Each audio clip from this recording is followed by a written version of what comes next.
Kurumzari, Elite TVG, Meerep, the candidate Ming Tabiru Simham Taram Oxeri, Nasi, Kuna Puzaliba, candidate Siate Kanasnate, Yamanaha Oriba, sport lovers, come entrepreneur, come politician, Preshyojit Sanglakpam, Preshyojit Sanglakpam Oxeri. Thakachari Yamba. Maruina Koi, viewers in the Kaningani, Preshyojit Se Kailam Degino, Imai Pagimin Kai, Chino, Kiano, Aduga, education qualification, the Kainos, Mam Kang, and Tamud. Thakachari Yamba. Nashigi Koyi Elite TVG viewers Amadi Koyi Elite TVG media gi Kutangdi Yangbiriba, Tabiriba, Ishinoma, Pumno Puzu, Aina Kokno, Nikai Kuna Butchery. Yamba, Uziki Yamana, Tapiriba, Koyi, Hambigiba question do. Aigi Ishinaushi, Koi Nupa Mangani, Nupi Ani, Aina Marisu Yamba. Aduga Koyi Babana, Koyi government employee na, Koyi Babai Mamishina, Sanglakpam Devaberta Sharma, Imai Mamina, Sanglakpam Ombi Lori Devi, a Koyi Imana housewife winadum play, Aduga, a Koyi family da, Koyi Basona, Matamagi, Koyi Kienregi, elected member Moina, Koyi Minister Hoerami, Mingna Sanglakpam Brazukopal Sharma Haidana. Aduga Kogi Mamagi Mayamasu Matam Queen elected member Moina Kogi Manipur the Montane Haidana Mayam Sheba Queen of Virami Mingna social or Ho Haidana and mind Togana Koi family. When I education qualification among the education Zikai or Cab Humduna I class 10 Kogi Jaipurgi Tagore Public School Haidana Rajasthan the I class 10 Lushinjari I 11-12 on the graduation na Kogi Bangalore da Baldwin's Methodist College da I mind solution jari Maruna Sangai Sekada I don't know I Yumsi Kogi Common Zone 2 Kogi Unaco School Live Dugi Manakani Kogi Thongju SC Hypta Maruna Koi sports lover Moina Tareko sports kilam the Kari Torokare Adog entrepreneur Moina Muikia da so far Hajifau da directly or indirectly Akoi my Pan grab to Hamba Thongju I Ngaling I sportsy I Mayam Sanajari I football hockey adagi badminton lawn tennis table tennis I sports lover Moina Aduga ina sports organizations sing I support some I sports lover Moina hype Tariyama I sports organizations sing them I support Toroga Koi Inkali and Hasing Sidamuktan Haidana I Angamba I support Togzaki Haidana I support them Togzari Kogi Samna Harabada Kogi Manipur Leba Kogi Neroka FC they get Trow FC I Angamba I support them Togzai Togzanai all Manipur Bodybuilding Association ge petrol member on Isolate Adumina hockey issue I Ngalingam and they support Tolaxi Hojinai all Manipur Hockey Association issue I Vice President in Lije Aduga Lunana Akogi Huyen Long Tangta and Kangaba Amadi Kogi lawn tennis issue or the year Kogi boxing karate sing but the mind of the organization may am say Amba Takta Akogi Kendragi Amadi all Manipur level da I had them support of the Koi Sanaro Singbu Yokat Poina I Sanaro Singina Manipur the Natana Mapanda Kogi so we events in the Satpada Mogi any help Darka Labam Kogi Moy support Darka labor timing Tanjatok Matamasu I Angam them I guess I take them I contribute to the luxury hype tare. As an entrepreneur Moina Mayam sick am so far Hajibok da Koi directly or indirectly mu Karitok Pig Kari entrepreneur to say how you stumble. Entrepreneur Moina Yam Pamjabasi Akoi Masana Masa Tau Pihanba Amadi I Sai Thunder Tavok Tavunatava. Entrepreneurs develop to Yamba Yampamji. Entrepreneur Moina I business is indirectly or indirectly me listing a Magi Matakta, Mina Tavok Piram Ganina Tamjani. Aduga Aina Tabak Toripsna, Kogi construction related Kogi Taboks in the Hojigivni, Ahamadaina Tokjabasi, Kogi Lamfelda, Officema, the year Kogi Tangalbazada Officema, the Yamana Kogi Wankaning Tempukipan, the Officema Toroga, Kogi construction materials in Shiki. Kogi stockist when Tarogai 2008 so the year in Hoktoxa Givani, Aduga Luinana, Tungda a construction company, so I Tokjari, Maduna, Kogi, Huzik, Unaco School, Sabada, Portion Kara, the Yokogi Jenims Hospital Saba, Kogi Shanabutigi, 50 bedded hospital Saba, planning department, the classic hotel portion of my Infal hotel, Kogi renovation to Buddha, amadi akhoi mori gi gate sabda mai tawdana akhoi construction company sina private yum building mayam sabda su akhoi kadam project laujai private as well as government projects haib tare asida akhoi aigi company sigal loina na aina nahasing akhoi gi mapandagi mayam chasing na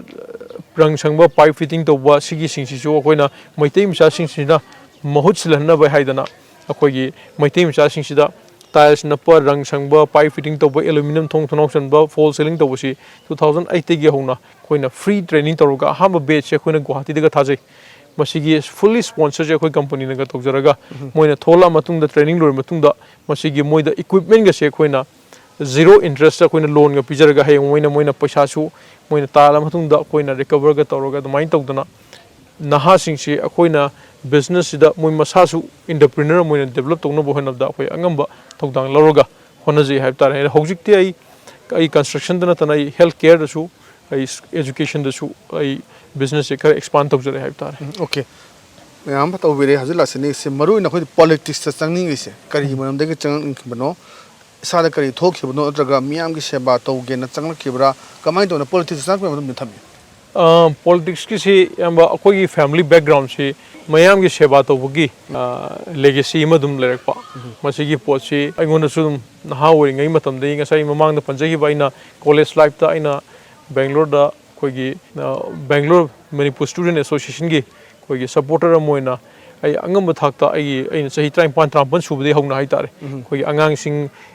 admission tawungam daba dagi awana tarpa laifum chabum leraktawa dagi asina yorpa moi sing sigi angam thakta hai tare ai dum mating toroga laksai adu aina thola matung da su entrepreneur or manung da su ai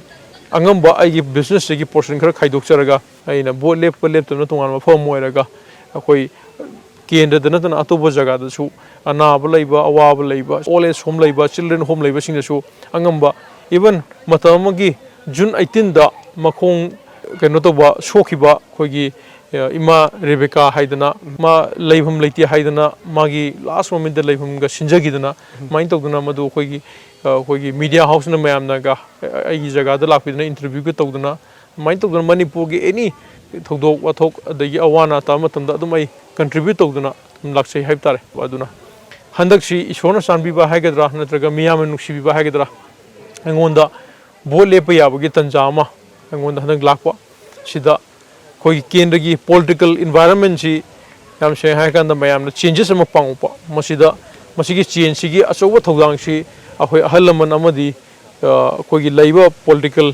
koi gi leaders sing sina angonda lohoning pogi angonda takpiba adum tawdagi aisi handak si election si thengnaraga ahong mamatang porakpada isaruk yajege haidana changjinjar khibni haidai okay in particular learning is koi Thongju kendra da khanjaba da haidare episode na khwaidagi sothaba jaga se kari ne na khalli adu kamai tawduna chokhalan madarkar oi Thongju kendra da kara area da no hore se lambi thonggi obi mai gi obi ising gi obi kari no Thongju kendra da praja myam na wale nak panaris yama Thongju kendra da koina yam sengna haragadi what pudi koi healthcare da suwali aina sum yengjab da education da suwali lambi Thongju adum repair da wadaka wai semgat padaka wai akoi gi Thongju kendra gi laiba infrastructure si su semgat pa mathau wai adu kwaidagi maru oina kendra gi oina koina develop da wadaka wai bi koi source of income si hengarhan ba amadi si laitaba family mayam lairi masi posil lehenna ba government job ti loima pibang ama natamina hoi entrepreneurs mayam develop to ba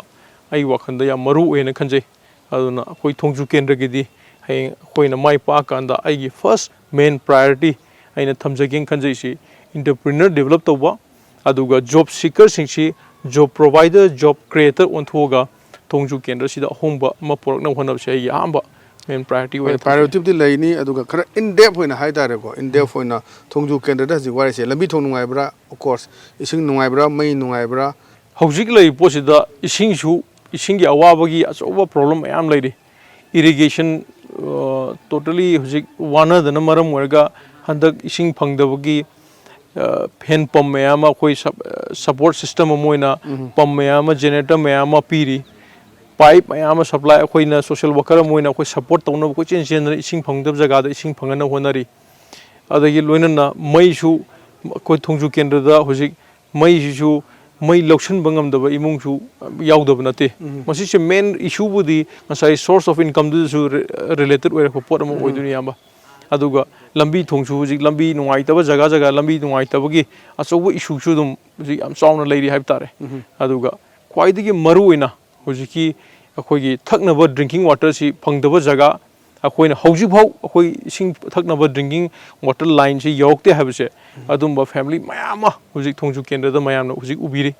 ꯑꯗꯨꯅ ꯇꯧꯕꯇꯕꯨ ꯁꯤ ꯃꯌꯥꯝꯁꯤꯗꯒꯤ ꯑꯩꯒꯤ point of ꯚ꯭ꯌꯨꯗ ꯍꯥꯏꯖꯔꯒꯗꯤ ꯌꯥꯝꯕ ꯈ꯭ꯋꯥꯏꯗꯒꯤ ꯃꯔꯨꯑꯣꯏꯅ emphasis ꯑꯩꯅ ꯇꯧꯖꯅꯤꯡꯕꯗꯤ ꯑꯩꯈꯣꯏꯒꯤ ꯁꯣꯔꯁ ꯑꯣꯐ ꯏꯟꯀꯝ ꯁꯤꯁꯤꯗ ꯏꯟꯇꯔꯄ꯭ꯔꯤꯅꯔ ꯑꯩꯈꯣꯏ ꯃꯁꯥ ꯊꯕꯛ ꯄꯤꯖꯕꯁꯤꯗ ꯑꯩ ꯌꯥꯝ ꯀꯟꯅ ꯐꯣꯀꯁ ꯇꯧꯖꯅꯤꯡꯉꯤ ꯑꯗꯨꯒ ꯁꯤꯒ ꯏꯔꯣꯏꯅꯅ ꯑꯩꯅ ꯌꯥꯝ ꯀꯟꯅ ꯐꯣꯀꯁ ꯇꯧꯖꯅꯤꯡꯉꯤꯕꯁꯤ ꯅꯍꯥꯁꯤꯡꯁꯤꯗ एजुकेशनꯁꯤꯒꯤ ꯃꯉꯥꯜꯁꯤ ꯐꯖꯅ ꯂꯩꯍꯟꯕ ꯀꯔꯤꯒꯤ ꯃꯣꯏꯅ ꯍꯌꯦꯡ ꯊꯣꯡꯖꯨ ꯀꯦꯟꯗ꯭ꯔ ꯑꯃꯗꯤ ꯃꯅꯤꯄꯨꯔꯒꯤ ꯌꯨꯝꯕꯤ ꯑꯣꯏꯍꯧꯗꯧꯔꯤꯕꯅꯤꯅ ꯑꯩꯈꯣꯏ एजुकेशनꯁꯤꯁꯨ ꯌꯥꯝ ꯀꯟꯅ ꯑꯩꯅ ꯐꯣꯀꯁ ꯇꯧꯍꯟꯖꯅꯤꯡꯉꯦꯅ ꯑꯩ ꯊꯝꯖꯅꯤꯡꯉꯤ ꯌꯥꯝ ꯐꯖꯐꯝ ꯊꯝꯕꯤ ꯑꯩ ꯃꯔꯛꯁꯤꯗ ꯑꯇꯦꯟꯕ ꯕ꯭ꯔꯦꯛ ꯑꯃꯇꯪ ꯂꯧꯖꯒꯦ ꯕ꯭ꯔꯦꯛꯀꯤ ꯃꯇꯨꯡꯗ ꯃꯔꯨꯑꯣꯏꯅ ꯃꯥꯅ ꯀꯥꯔꯕ ꯃꯇꯨꯡꯗ ꯀꯔꯤ ꯇꯧꯒꯅꯤ ꯑꯗꯨꯒ ꯍꯧꯖꯤꯛ ꯂꯩꯔꯤꯕ ꯄꯣꯂꯤꯇꯤꯀꯦꯜ ꯁꯤꯅꯥꯔꯤꯑꯣꯁꯤꯗ एजुकेशनꯒꯤ ꯑꯣꯏꯔꯣ ꯗ꯭ꯔꯒꯀꯤ ꯄ꯭ꯔꯣꯕ꯭ꯂꯦꯝ ꯑꯣꯏꯕ ꯑꯣꯏꯔꯣ ꯃꯌꯥꯝꯁꯤꯡ ꯑꯁꯤꯗ ꯀꯔꯤ ꯃꯣꯠ ꯂꯩꯕꯒꯦ ꯍꯥꯏꯕꯒꯤ ꯄ꯭ꯔꯤꯁꯣꯖꯤꯒꯤ ꯈꯪꯖꯒꯦ ꯑꯇꯦꯟꯕ ꯕ꯭ꯔꯦꯛ ꯑꯃꯇ ꯂꯧꯖꯒꯦ ꯕ꯭ꯔꯦꯛꯀꯤ ꯃꯇꯨꯡꯗ ꯌꯥꯝ ꯊꯨꯅ ꯑꯃꯨꯛ ꯍꯟꯖꯔꯛꯀꯦ ꯑꯩꯈꯣꯏ ꯚꯦꯛꯁꯤꯟ ꯀꯥꯞꯂꯁꯦ ꯑꯩꯈꯣꯏ ꯚꯦꯛꯁꯤꯟ ꯀꯥꯞꯂꯁꯦ ꯍꯥꯟꯅꯒꯤ ꯄꯨꯟꯁꯤ ꯆꯥꯎꯈꯠ ꯈꯣꯡꯊꯥꯡ ꯍꯟꯖꯤꯜꯂꯁꯤ ꯖꯥꯇꯤ ꯕꯤꯖꯥꯇꯤ ꯈꯥꯏꯗꯅ ꯀꯣꯔꯣꯅꯥ ꯂꯥꯟꯖꯪ ꯊꯦꯡꯅꯔꯁꯤ ꯑꯩꯈꯣꯏ ꯚꯦꯛꯁꯤꯟ ꯀꯥꯞꯂꯁꯤ ꯀꯣꯔꯣꯅꯥꯗꯒꯤ ꯉꯝꯂꯁꯤ ꯄꯨꯟꯁꯤ ꯆꯥꯎꯈꯠ ꯃꯥꯏꯀꯩꯗ हन्ना पालसे पंची चौखट माई कईदा हन्ना पालसे असेंबने अखोई पुन वैक्सीन कापथोक्तुना कोरोना दे ngakthokतुना हानेगी पुंसिबो हंजनो होनाबदा अदम सरक याबी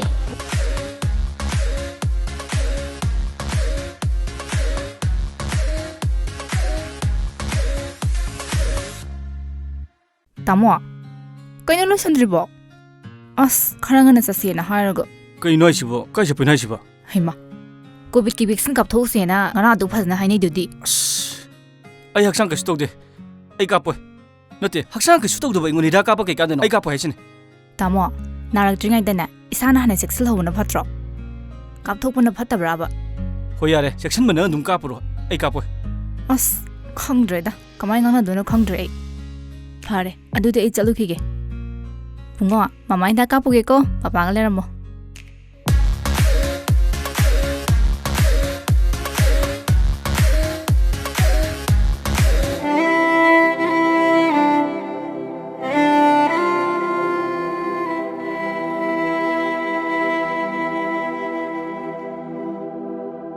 COVID-19 लाइसत असली ngakthonabagidamak COVID ki vaccine kapana लाइसत asig mari lenaba laina लाइसत singdagi ngakthoksaba ngami masida natana लाइसत asina sanghandanabagidamak matam matamgi sarkarna pirakpa sana kagngon sing aikhoi ngakna satminarasi Cowin apps ta register topiduna adomsu suksoi soidana vaccine asi kapthokpiu COVID ki vaccine kapthokpuna COVID leitaba iramdam oheminarasi aikhoi vaccine kaplese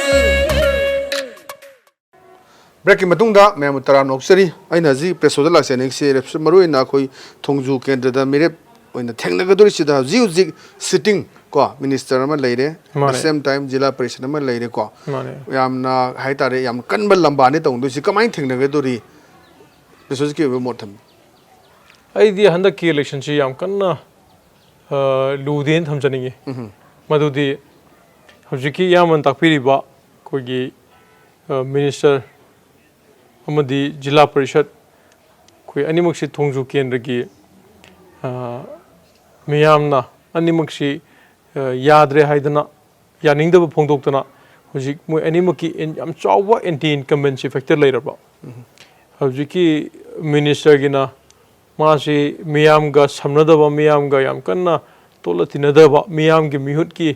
खोइकी आर्थद मयामगा उनबा मयामगा लोइनबा हाइबा पोसी ओइगेदो पोसी ओइरक्तबगी mummy याम Chowna तारकपा minister सी मियामगी welfare तरोगा मयामना अखोइ minister अमदा नत्र केंद्रगी MLA अमदा खोइना आशा तौजरिबा खोइना मयामना boat थादजरिबा खोइना आशा अमगा लोइनबा boat चेंजरिबा मयामना प्रजाना तौजरिबसी ꯍꯌꯦꯡ ꯑꯩꯈꯣꯏꯒꯤ ꯃꯤꯍꯨꯠꯁꯤꯅ vote ꯀꯥꯔꯀꯥꯟꯗ ꯑꯩꯈꯣꯏ ꯏꯃꯨꯡꯗ ꯀꯅꯥꯒꯤ ꯏꯃꯨꯡꯗ ꯅꯣꯡ ꯌꯨꯔꯤ, ꯀꯅꯥ ꯏꯃꯨꯡꯗ ꯆꯔꯥ ꯍꯦꯜꯂꯤ, ꯀꯅꯥ ꯏꯃꯨꯡꯗ ꯑꯉꯥꯡ ꯂꯥꯏꯔꯤꯛ ꯇꯝꯗꯕ ꯂꯩꯔꯤ, ꯀꯅꯥ ꯏꯃꯨꯡꯗ ꯑꯋꯥꯕ ꯂꯩꯔꯤ ꯍꯥꯏꯕꯁꯤ ꯆꯠꯂ ꯌꯦꯡꯕꯤꯔꯒ ꯑꯗꯨꯁꯤꯡꯗꯨ ꯍꯦꯟꯅ ꯀꯨꯞꯊꯅ ꯌꯦꯡꯕꯤꯔꯒ ꯃꯇꯦꯡ ꯇꯧꯕꯤꯗꯅ ꯁꯦꯝꯕꯤꯗꯅ ꯀꯦꯟꯗ꯭ꯔꯁꯤꯕꯨ ꯅꯨꯡꯁꯤꯗꯅ ꯐꯖꯅ ꯀꯣꯟꯁꯤꯟꯕꯤꯒꯗ꯭ꯔꯥ ꯍꯥꯏꯔꯒ ꯍꯥꯏꯔꯤꯕ ꯏꯂꯦꯛꯇꯦꯠ MLAꯁꯤꯅ ꯃꯌꯥꯝꯒꯤ ꯏꯃꯨꯡ ꯃꯅꯨꯡꯗ ꯂꯥꯛꯄꯤꯕꯒꯤ ꯃꯍꯨꯠꯇꯨꯗ ꯏꯃꯨꯡ ꯃꯅꯨꯡꯁꯤ ꯌꯦꯡꯕꯤꯒꯗ꯭ꯔꯥ ꯍꯥꯏꯕꯒꯤ ꯑꯁꯥ ꯄꯣꯠꯇꯨ ꯑꯁꯥ ꯂꯩꯔꯛꯇꯕ, ꯎꯅꯕ ꯐꯪꯉꯛꯇꯕ, ꯂꯣꯏꯅꯔꯛꯇꯕ, ꯃꯤꯌꯥꯝꯒꯤ ꯃꯤꯍꯨꯠꯀꯤ ꯑꯥꯔꯊꯁꯤ ꯃꯌꯥꯝꯒꯤ elected ꯃꯦꯝꯕꯔꯁꯤꯒꯤ ꯑꯥꯔꯊꯁꯤ ꯃꯥꯡꯉꯛꯄ ꯑꯗꯨꯝꯕꯅ ꯃꯔꯝ ꯑꯣꯏꯔꯒ ꯑꯆꯧꯕ ꯑꯦꯟꯇꯤ ꯏꯟꯀꯝꯕꯦꯟꯁꯤ ꯐꯦꯛꯇꯔ ꯂꯥꯛꯄ ꯑꯗꯒꯤ ꯍꯧꯖꯤꯛꯀꯤ ꯍꯥꯏꯔꯤꯕ ꯊꯣꯡꯖꯨ ꯀꯦꯟꯗ꯭ꯔꯒꯤ ꯍꯧꯖꯤꯛꯀꯤ ꯖꯤꯂꯥ ꯄꯔꯤꯁꯠ ꯑꯣꯏꯕꯤꯔꯤꯕ ꯑꯗꯨꯝꯕ ꯃꯤꯁꯛꯇꯨꯒꯤ ꯃꯥꯅ ꯑꯃꯨꯛ ꯑꯩꯈꯣꯏ ꯖꯤꯂꯥ ꯄꯔꯤꯁꯠ ꯂꯦꯞꯇ꯭ꯔꯤꯉꯩ ꯃꯃꯥꯡꯗꯁꯨ ꯃꯥ ꯋꯥꯍꯩ ꯐꯖꯗꯅ ꯍꯥꯏꯕꯤꯔꯝꯕ ꯑꯩꯈꯣꯏꯒꯤ ꯃꯥꯗꯤ ꯚꯣꯠ ꯂꯦꯞꯄꯗ ꯚꯣꯠ ꯈꯣꯝꯗꯦ ꯔꯤꯁꯔꯁ ꯇꯧꯒꯅꯤ ꯍꯥꯏꯗꯅ ꯊꯝꯕꯤꯕ ꯑꯗꯨꯒ ꯃꯥꯁꯤ ꯚꯣꯠ ꯖꯤꯂꯥ ꯄꯔꯤꯁꯠ ꯀꯥꯍꯜꯂ ꯃꯇꯨꯡꯗꯁꯨ ꯃꯥꯅ ꯀꯥꯔꯤꯕ ꯖꯤꯂꯥ ꯄꯔꯤꯁꯠ ꯀꯥꯔꯤꯕ ꯖꯒꯥꯗꯨ ꯃꯤ ꯃꯇꯦꯡ ꯇꯧꯕꯗꯤ ꯂꯥꯏꯅ ꯃꯥ ꯎꯕ ꯐꯪꯉꯛꯇꯕ ꯑꯗꯨꯒ ꯍꯧꯖꯤꯛꯅ ꯑꯃꯨꯛ ꯊꯣꯛꯂꯛꯑꯒ MLA ꯚꯣꯠ ꯂꯦꯞꯇꯣꯏꯁꯤ ꯔꯤꯁꯔꯁ ꯇꯧꯗꯣꯏꯅꯤ ꯍꯥꯏꯅꯕ ꯑꯗꯨ ꯀꯦꯟꯗ꯭ꯔꯒꯤ ꯅꯍꯥꯁꯤꯡꯅ ꯃꯥꯁꯤ ꯔꯤꯁꯔꯁ ꯃꯦꯟ ꯍꯥꯏꯅꯁꯨ ꯈꯪꯅꯕ ꯑꯗꯨꯅ ꯃꯁꯤ ꯃꯣꯏ ꯑꯅꯤꯁꯤ ꯌꯥꯝ ꯑꯦꯟꯇꯤ ꯏꯟꯀꯝꯕꯦꯟꯁꯤ ꯐꯦꯛꯇꯔ ꯌꯥꯝ ꯆꯥꯎꯅ ꯂꯩꯔꯕ ꯍꯥꯏꯕ ꯇꯥꯔꯦ ꯑꯗꯨꯅ ꯃꯔꯝ ꯑꯣꯏꯔꯒ ꯑꯩꯈꯣꯏ ꯃꯣꯏꯁꯤ ꯆꯤꯟꯗ ꯉꯥꯡꯉꯒ ꯃꯤꯌꯥꯝꯒꯤꯗꯃꯛꯇ ꯑꯋꯥꯅ ꯑꯅꯤꯃꯛ elected ꯃꯦꯝꯕꯔ ꯉꯥꯛꯇꯅꯤ ꯑꯅꯤꯃꯛ ꯄ꯭ꯔꯖꯥ ꯀꯦꯟꯗ꯭ꯔꯒꯤ ꯄ꯭ꯔꯖꯥꯁꯤꯡꯅ ꯃꯣꯏꯅꯤꯁꯤ ꯎꯅ ꯐꯪꯗꯕ ꯑꯗꯒꯤ ꯃꯌꯥꯝꯅ ꯃꯣꯏꯅꯤꯅ ꯃꯇꯦꯡ ꯇꯧꯒꯗꯕꯒꯤ ꯑꯁꯥꯗꯨ ꯇꯧꯔꯛꯇꯕ ꯑꯗꯩ ꯚꯣꯠ ꯃꯃꯥꯡꯗꯅ ꯑꯃ ꯉꯥꯡꯉꯝꯕ ꯑꯅꯤꯃꯛꯇꯨ ꯚꯣꯠ ꯀꯥꯔꯕ ꯃꯇꯨꯡꯗ ꯃꯌꯥꯝꯅ ꯈꯜꯂꯝꯕ ꯑꯁꯥꯗꯨ ꯇꯧꯔꯛꯇꯕ ꯑꯗꯨꯅ ꯃꯔꯝ ꯑꯣꯏꯔꯒ ꯃꯣꯏꯅꯤꯒꯤ ꯌꯥꯅꯤꯡꯗꯕ ꯑꯆꯧꯕ ꯊꯣꯡꯖꯨ ꯀꯦꯟꯗ꯭ꯔꯗ ꯃꯃꯤ ꯇꯥꯏ ꯍꯥꯏꯖꯕ ꯇꯥꯔꯦ ꯑꯗꯨꯅ ꯃꯔꯝ ꯑꯣꯏꯔꯒ ꯍꯟꯗꯛꯁꯤ ꯑꯩꯈꯣꯏꯗ ꯃꯌꯥꯝꯅ ꯅꯨꯡꯁꯤꯕꯤꯔꯒ ꯌꯥꯝ ꯆꯥꯎꯅ ꯃꯥꯏ ꯄꯥꯛꯀꯅꯤ ꯍꯥꯏꯕꯒꯤ ꯊꯥꯖꯕ ꯂꯩꯖꯩ ꯍꯥꯏꯗꯅ ꯑꯩ ꯊꯝꯖꯩ ꯑꯖꯩ ꯄ꯭ꯔꯦꯁꯣꯖꯤꯅ ꯃꯥꯏ ꯄꯥꯛꯑꯦꯅ ꯈꯜꯂꯨ ꯐꯥꯔꯁ ꯄ꯭ꯔꯥꯏꯌꯣꯔꯤꯇꯤ ꯃꯥꯏ ꯄꯥꯛꯑ ꯃꯇꯨꯡꯗ ꯀꯔꯤꯅꯣ ꯄ꯭ꯔꯦꯁꯣꯖꯤꯅ ꯇꯧꯒꯦꯅ ꯈꯜꯂꯤꯁꯤ ꯏꯌꯥꯝꯕ ꯀꯩꯅꯣꯅꯦ ꯑꯩꯅ ꯏꯂꯦꯛꯁꯟꯁꯤ ꯂꯦꯞꯄ ꯊꯣꯛꯆꯔꯛꯄ ꯃꯇꯝꯗ ꯑꯩꯈꯣꯏꯅ ꯃꯌꯥꯝ ꯈꯟꯅꯩ ꯑꯩ ꯏꯁꯥꯃꯛꯀꯤ ꯑꯩꯉꯣꯟꯗꯁꯨ ꯃꯌꯥꯝꯅ ꯋꯥꯍꯪ ꯀꯌꯥ ꯑꯃ ꯍꯪꯕꯤ ꯑꯩꯒꯤ ꯚꯣꯠ ꯂꯦꯞꯄꯛꯄꯒꯤ ꯄꯥꯟꯗꯝ ꯀꯔꯤꯅꯣ ꯚꯣꯠ ꯀꯥꯈ꯭ꯔꯀꯥꯟꯗ ꯀꯩꯗꯧꯗꯣꯏꯅꯣ ꯍꯥꯏꯗꯅ ꯑꯗꯣ ꯑꯩꯒꯤꯁꯨ ꯑꯩꯅ ꯚꯣꯠ ꯂꯦꯞꯄꯛꯄꯒꯤ ꯑꯩꯒꯤ ꯑꯆꯧꯕ ꯄꯥꯟꯗꯝ ꯑꯃ ꯊꯝꯖꯩ ꯃꯗꯨꯗꯤ ꯑꯍꯥꯟꯕ ꯄꯥꯟꯗꯝꯗ ꯑꯩꯈꯣꯏꯒꯤ ꯚꯣꯠ ꯂꯦꯞꯄꯛꯄꯁꯤꯗ ꯃꯌꯥꯝꯅ ꯑꯁꯥ ꯑꯃ ꯇꯧꯏ ꯏꯌꯥꯝꯕ ꯀꯃꯥꯏꯅ ꯑꯩꯈꯣꯏꯒꯤ ꯃꯤꯍꯨꯠꯁꯤꯅ elected ꯃꯦꯝꯕꯔꯁꯤꯅ MLAꯁꯤꯅ ꯑꯩꯈꯣꯏ ꯀꯦꯟꯗ꯭ꯔꯒꯤ ꯃꯥꯅ ꯑꯩꯈꯣꯏ ꯃꯌꯥꯝꯒꯤ ꯃꯍꯨꯠ ꯁꯤꯟꯕꯤꯔꯒ ꯑꯩꯈꯣꯏꯒꯤ ꯊꯣꯡꯖꯨ ꯀꯦꯟꯗ꯭ꯔꯗ ꯐꯪꯒꯗꯕ ꯆꯥꯛꯊꯨꯡꯁꯤ ꯃꯥꯅ ꯄꯨꯕꯤꯔꯛꯑꯒ ꯊꯣꯡꯖꯨ ꯀꯦꯟꯗ꯭ꯔꯁꯤꯒꯤ ꯏꯃꯨꯡꯁꯤ ꯃꯥꯅ ꯂꯣꯏ ꯌꯦꯡꯕꯤꯔꯛꯀꯅꯤ ꯍꯥꯏꯕꯒꯤ ꯑꯁꯥꯗ ꯚꯣꯠ ꯊꯥꯗꯖꯩ ꯑꯗꯨꯗ ꯃꯁꯤꯗ ꯑꯩꯈꯣꯏꯒꯤ ꯀꯦꯟꯗ꯭ꯔꯒꯤ MLAꯁꯤꯒꯤ ꯃꯥꯒꯤ ꯑꯦꯛꯇꯤꯚꯤꯇꯤꯁ ꯃꯥꯒꯤ ꯇꯧꯊꯣꯔꯛꯄꯒꯤ ꯃꯑꯣꯡꯁꯤ ꯁꯤꯅ ꯃꯔꯝ ꯑꯣꯏꯔꯒ ꯑꯩꯈꯣꯏꯒꯤ ꯑꯁꯥ ꯑꯃ ꯍꯣꯞ ꯑꯃ ꯃꯥꯡꯉꯛꯄꯒꯤ ꯄꯤꯛꯆꯔ ꯂꯥꯛꯑꯦ ꯑꯗꯨꯅ ꯃꯔꯝ ꯑꯣꯏꯔꯒ ꯑꯩꯈꯣꯏꯒꯤ ꯁꯔꯀꯥꯔꯒꯤ ꯊꯕꯛ ꯇꯧꯕꯗ ꯄꯩꯁꯥ ꯂꯩꯇ꯭ꯔꯒꯗꯤ ꯊꯕꯛ ꯇꯧꯕ ꯉꯝꯗꯕꯒꯤ ꯃꯃꯤ ꯑꯃ ꯁꯨꯝ ꯅꯣꯡꯃꯒꯤ ꯁꯨꯝ ꯆꯥꯎꯅ ꯇꯥꯔꯛꯄ ꯑꯩꯈꯣꯏꯒꯤ ꯏꯃꯥ ꯂꯨꯈ꯭ꯔꯥꯕꯤ ꯑꯃ ꯅꯠꯇ꯭ꯔꯒꯅ ꯏꯃꯨꯡ ꯂꯥꯏꯕꯛ ꯊꯤꯕꯗꯒꯤ ꯄꯩꯁꯥ ꯄꯥꯏꯍꯧꯗꯕ ꯏꯃꯨꯡ ꯑꯃ ꯃꯗꯨ ꯁꯔꯀꯥꯔꯒꯤ ꯊꯕꯛ ꯇꯧꯕ ꯉꯝꯗꯕꯒꯤ ꯐꯤꯕꯝ ꯑꯃ ꯅꯣꯡꯃꯒꯤ ꯁꯨꯝ ꯎꯔꯛꯄ ꯃꯁꯤꯅ ꯃꯔꯝ ꯑꯣꯏꯔꯒ ꯑꯩꯒꯤ ꯏꯍꯥꯟ ꯍꯥꯟꯕ ꯄꯥꯟꯗꯝꯗ ꯍꯌꯦꯡ ꯑꯩꯈꯣꯏꯅ ꯚꯣꯠ ꯀꯥꯔꯀꯥꯟꯗ ꯃꯤꯌꯥꯝꯒꯤ ꯃꯤꯍꯨꯠ ꯑꯣꯏꯅ ꯂꯩꯖꯔꯀꯥꯟꯗ ꯑꯩꯗꯤ ꯁꯔꯀꯥꯔꯒꯤ ꯊꯕꯛ ꯂꯧꯕꯗ ꯑꯉꯥꯡꯁꯤꯡ ꯊꯕꯛ ꯆꯪꯕꯗ ꯁꯔꯀꯥꯔꯒꯤ ꯊꯕꯛ ꯆꯪꯕꯗ ꯑꯩ ꯄꯩꯁꯥ ꯑꯃꯠꯇ ꯂꯧꯖꯔꯣꯏ ꯍꯥꯏꯕꯁꯦ ꯁꯤꯅ ꯑꯩ 이하 ꯍꯥꯟꯕ ꯄꯥꯟꯗꯝ ꯑꯣꯏꯅ ꯊꯝꯖꯒꯦꯅ ꯑꯅꯤꯁꯨꯕ ꯄꯥꯟꯗꯝꯗ ꯍꯧꯖꯤꯛ ꯃꯌꯥꯝꯅ ꯉꯥꯡꯅꯕ ꯇꯥꯏ ꯃꯤꯌꯥꯝꯒꯤ ꯃꯤꯍꯨꯠ ꯑꯣꯏꯔꯒ ꯑꯩꯈꯣꯏꯒꯤ MLA ꯑꯣꯏꯒꯦꯔꯥ ꯖꯤꯂꯥ ꯄꯔꯤꯁꯠ ꯑꯣꯏꯒꯦꯔꯥ ꯃꯤꯌꯥꯝꯒꯤ ꯃꯤꯍꯨꯠ ꯑꯣꯏꯔꯒ ꯊꯤꯀꯥ ꯁꯨꯒꯠꯂꯛꯄ ꯕꯤꯖꯤꯅꯦꯁ ꯆꯥꯎꯈꯠꯂꯛꯄ ꯑꯗꯨꯝꯕ ꯃꯌꯥꯝ ꯃꯃꯤ ꯇꯥꯕꯅ ꯃꯔꯝ ꯑꯣꯏꯔꯒ ꯑꯩꯗꯤ elected ꯃꯦꯝꯕꯔ ꯍꯌꯦꯡ ꯑꯣꯏꯔꯀꯥꯟꯗ ꯑꯩꯗꯤ ꯊꯤꯀꯥꯁꯨ ꯁꯨꯖꯔꯣꯏ ꯍꯥꯏꯕꯁꯦ ꯁꯤꯁꯨ ꯑꯩ ꯑꯅꯤꯁꯨꯕ ꯄꯥꯟꯗꯝ ꯑꯣꯏꯅ ꯊꯝꯖꯒꯦ ꯍꯥꯏꯗꯅ ꯑꯗꯨꯒ ꯈ꯭ꯋꯥꯏꯗꯒꯤ ꯃꯔꯨꯑꯣꯏꯕ ꯄꯥꯟꯗꯝꯗ ꯑꯩꯈꯣꯏꯒꯤ ꯊꯣꯡꯖꯨ ꯀꯦꯟꯗ꯭ꯔꯗ ꯍꯌꯦꯡ ꯑꯩꯈꯣꯏꯒꯤ ꯃꯇꯨꯡꯗꯁꯨ ꯑꯩꯈꯣꯏꯒꯤ ꯅꯦꯛꯁ ꯖꯦꯅꯦꯔꯦꯁꯟꯗ ꯑꯩꯈꯣꯏ ꯃꯇꯨꯡꯗ ꯚꯣꯠ ꯂꯦꯞꯄꯛꯄ ꯃꯤꯁꯤꯡꯅꯁꯨ ꯁꯤꯒꯤ ꯁꯤꯁꯇꯦꯝ ꯁꯤꯒꯤ ꯆꯠꯅꯕꯤ ꯑꯃ ꯂꯩꯍꯧꯅꯕꯒꯤꯗꯃꯛꯇ ꯃꯤꯌꯥꯝꯒꯤ ꯃꯤꯍꯨꯠ ꯑꯣꯏꯔꯤꯕ ꯃꯤꯁꯤꯅ ꯃꯌꯥꯝꯒ ꯑꯍꯜ ꯂꯃꯟ ꯌꯨꯠꯁꯤꯡ ꯅꯨꯄꯤ ꯏꯃꯥ ꯏꯕꯦꯟ ꯃꯌꯥꯝꯒ ꯇꯥꯟꯅꯔꯒ ꯊꯕꯛ ꯇꯧꯃꯤꯟꯅꯕ ꯀꯨꯁꯤꯔꯥꯁꯤꯗ elected ꯃꯦꯝꯕꯔꯁꯤꯅ ꯃꯥꯒꯤ ꯀꯨꯁꯤꯗ ꯊꯕꯛ ꯍꯥꯞꯅꯤꯡꯉꯦ ꯍꯥꯞ ꯊꯕꯛ ꯑꯃ ꯁꯦꯝꯅꯤꯡꯉꯦ ꯁꯦꯝ ꯊꯤꯀꯥ ꯑꯃ ꯄꯤꯅꯤꯡꯉꯦ ꯄꯤꯅꯤꯡꯗ ꯇꯣꯛ ꯁꯤꯒꯤ ꯆꯠꯅꯕꯤꯁꯤ ꯅꯠꯇꯕ ꯃꯌꯥꯝꯒ ꯇꯥꯟꯅꯔꯒ ꯀꯔꯝꯕ ꯖꯒꯥꯗ ꯑꯩꯈꯣꯏ ꯗꯦꯚꯂꯞ ꯇꯧꯁꯤꯒꯦ ꯀꯔꯝꯕ ꯂꯝꯕꯤ ꯁꯦꯝꯁꯤꯒꯦ ꯀꯅꯥꯒꯤ ꯏꯃꯨꯡ ꯁꯣꯊꯔꯤ ꯀꯅꯥꯒꯤ ꯂꯩꯀꯥꯏ ꯁꯣꯊꯔꯤ ꯀꯔꯝꯕ ꯏꯃꯨꯡ ꯑꯋꯥꯕ ꯂꯩꯔꯤ ꯀꯔꯝꯕ ꯏꯃꯨꯡꯁꯦ ꯍꯥꯟꯅ ꯀꯃꯥꯏꯅ ꯁꯦꯝꯒꯠꯄꯤꯁꯤꯒꯦ ꯍꯥꯏꯕꯁꯦ ꯃꯌꯥꯝꯒ ꯑꯍꯜ ꯂꯃꯟ ꯃꯌꯥꯝꯒ ꯅꯍꯥ ꯃꯌꯥꯝꯒ ꯇꯥꯟꯅꯔꯒ ꯊꯕꯛ ꯍꯥꯞꯄꯕꯨ ꯑꯣꯏꯔꯣ ꯑꯗꯒꯤ ꯗꯦꯚꯂꯞꯃꯦꯟ ꯄ꯭ꯔꯣꯒ꯭ꯔꯥꯝ ꯄꯥꯏꯈꯠꯄꯕꯨ ꯑꯣꯏꯔꯣ ꯌꯨꯝ ꯁꯥꯕꯒꯤ ꯁ꯭ꯀꯤꯝꯕꯨ ꯑꯣꯏꯔꯣ ꯋꯦꯜꯐꯦꯌꯔ ꯕꯦꯅꯤꯐꯤꯠ ꯑꯦꯅꯤ ꯋꯦꯜꯐꯦꯌꯔ ꯕꯦꯅꯤꯐꯤꯠ ꯄꯤꯕꯕꯨ ꯑꯣꯏꯔꯣ ꯅꯠꯇ꯭ꯔꯒꯅ ꯑꯩꯈꯣꯏꯒꯤ ꯑꯦꯅꯤ development program local area development ꯐꯟꯒꯤ ꯄ꯭ꯔꯣꯒ꯭ꯔꯥꯝ ꯑꯣꯏꯒꯦꯔꯥ ꯍꯥꯏꯔꯤꯕ ꯃꯌꯥꯝꯁꯦ elected ꯃꯦꯝꯕꯔꯅ ꯀꯨꯁꯤꯗ ꯇꯧꯗꯕ ꯃꯤꯌꯥꯝꯒ ꯇꯥꯟꯅꯔꯒ ꯀꯔꯝꯕꯅ ꯍꯥꯟꯅ ꯇꯧꯁꯤꯒꯦ ꯀꯔꯝꯕ ꯇꯧꯁꯤꯒꯦ ꯍꯥꯏꯕꯁꯤ ꯇꯥꯟꯅꯕꯁꯦ ꯁꯤꯒꯤ ꯆꯠꯅꯕꯤꯁꯤ ꯍꯌꯦꯡ ꯇꯨꯡꯗ ꯅꯦꯛꯁ ꯖꯦꯅꯦꯔꯦꯁꯟꯗꯁꯨ ꯃꯁꯤꯒꯤ ꯆꯠꯅꯕꯤ ꯑꯃ ꯂꯩꯍꯧꯅꯕꯒꯤꯗꯃꯛꯇ ꯑꯩꯅ ꯑꯍꯨꯝꯁꯨꯕ ꯈ꯭ꯋꯥꯏꯗꯒꯤ ꯃꯔꯨꯑꯣꯏꯕ ꯄꯥꯟꯗꯝꯗ ꯃꯤꯌꯥꯝꯒꯤ ꯃꯤꯍꯨꯠ ꯑꯃ ꯑꯣꯏꯅ ꯑꯩꯒꯤ ꯀꯨꯁꯤ ꯔꯥꯁꯤꯗ ꯊꯕꯛ ꯑꯦꯛꯇꯤꯚꯤꯇꯤ ꯑꯃꯇ ꯄꯥꯏꯈꯠꯆꯔꯣꯏ ꯑꯩꯒꯤ ꯊꯕꯛꯇꯤ ꯑꯩ ꯁꯦꯟꯇꯔ ꯆꯠꯂꯒ ꯁ꯭ꯇꯦꯠꯇꯒꯤ ꯊꯣꯡꯖꯨ ꯀꯦꯟꯗ꯭ꯔꯒꯤ ꯐꯪꯐꯝ ꯊꯣꯛꯄ ꯌꯨꯝ ꯁꯥꯕꯒꯤ scheme widow pension welfare benefit ꯃꯌꯥꯝ ꯆꯠ ꯂꯧꯖꯔꯨꯔꯒ ꯊꯣꯡꯖꯨ ꯀꯦꯟꯗ꯭ꯔꯒꯤꯗꯃꯛꯇꯅꯦꯅ ꯄꯨꯖꯔꯒ ꯑꯍꯜ ꯂꯃꯟꯒ ꯇꯥꯟꯅꯖꯔꯒ ꯃꯣꯏꯒꯤ ꯐꯪꯐꯝ ꯊꯣꯛꯄ ꯗꯤꯖꯔꯚꯤꯡ ꯀꯦꯟꯗꯤꯗꯦꯠꯁꯤꯡꯁꯤꯗ ꯅꯤꯌꯣꯝ ꯆꯨꯝꯅ ꯄꯤꯕꯤꯕꯁꯦ ꯃꯁꯤ ꯑꯩꯒꯤ ꯄꯥꯟꯗꯝ ꯑꯣꯏꯖꯒꯦ ꯍꯥꯏꯗꯅ ꯑꯩ ꯑꯍꯨꯝꯁꯨꯕ ꯄꯥꯟꯗꯝ ꯊꯝꯖꯔꯤ Okay. Makata laksiniase hauzik toan padam thambire Manipurda drug ki issue se achobai issue mo ore haji yumthong khudingda nisa sadaba angang sing se amukta lerektaba yaruktre akhoi gi imphal lagi mori lambi sida pandemic orega su drug se dum phawa adagi toan ba thobal district ki minung su brown sugar sugumba gi factory me am thugai rakba si leriba scenario se as a young politician amoina kamani yengbi Preshyojit Yeah, mama, posi. I na subject expert in sa de. Ado, I personal point of view ka tham jage. Hojik naha mayama koigi nisha sare yusi. I wakhalon da diya mama si koigi activity naha singsi activity to home jagha le ekta ba. Nomagi koigi kainoma toroga moisi occupied una ba. Mi khudi maksi ai su dungai tamo su dungai naha sing su dungai akhoi se occupied oidragadi akhoi si mind se disturbs leina disturb tawina akhoi si naha sing si di angang ojamna khangjadabina moi se koi gi phataba koi gi element sing sina moi se puraga moi se negative area da pu khibi yabi possibility le aina khamda nisha sai bangang sing si so mai tawduna negative element sing sina moi se puraga influence toroga moise nisha pijaba horongani khanjai masisu moise angang sing depression leiba angang sing natragana moise thabak to hum laphum khangdaba akogi activity to hum jaga lektaba simyam sina maram oiraga nisha saba horiba natragana nisha sing lambi da changai se masina asobo factor amona oirangani nai khanjai masigi posi pharakna baidamukta kamaina phanchi ge hai matamda ai wakhanda naha sing se akogi Manipur se koigi power house of sports hainaimna angang singse sports activities se da moise pushin biba sports activities sing je pushin biragadi moise occupied oiragadi ngasai nisha dagi ai wakhana nong lapthor kane na khanjai aduga ngasagi yolaiba mi mapadagi negative element mayamna sida nisha thajal laga hornaga koigi tungi horokadaba naha sing adagi Manipurgi koigi samasa manghan na tori element sing sisu madugi potuda achoba khoina defeat ama tawnaba sida ai wakhanda police amadi government su masi thingna ba kan hon birangoni khanjai amadi hojik CSO mayam organization mayam su tholai drug ki anti drug organization mayam su moi su kan hona birangoni khanjai tawdu ai wakhanda akogi society gi ahalaman amadi akogi responsible oiraba leaders mayam su masi posi naha singsi ai moji activities sum kharta holagadi ngasai ni angam ba jaga gi ahan singna angam thakta pusin biragadi akhoi nisagi lambi sidagi ai kharda oirsu ko han mangam ne thajai thamjai thambi madam sulo lakpada khoi maru na Thongju kendra gi praja sing da haibatra ELITETV gi kuthang da person kari haibing em tham Thongju kendra gi imai ben iselchen amadi ahalaman mayam pumrong pu ai khoramjari ngasigi ELITETV gi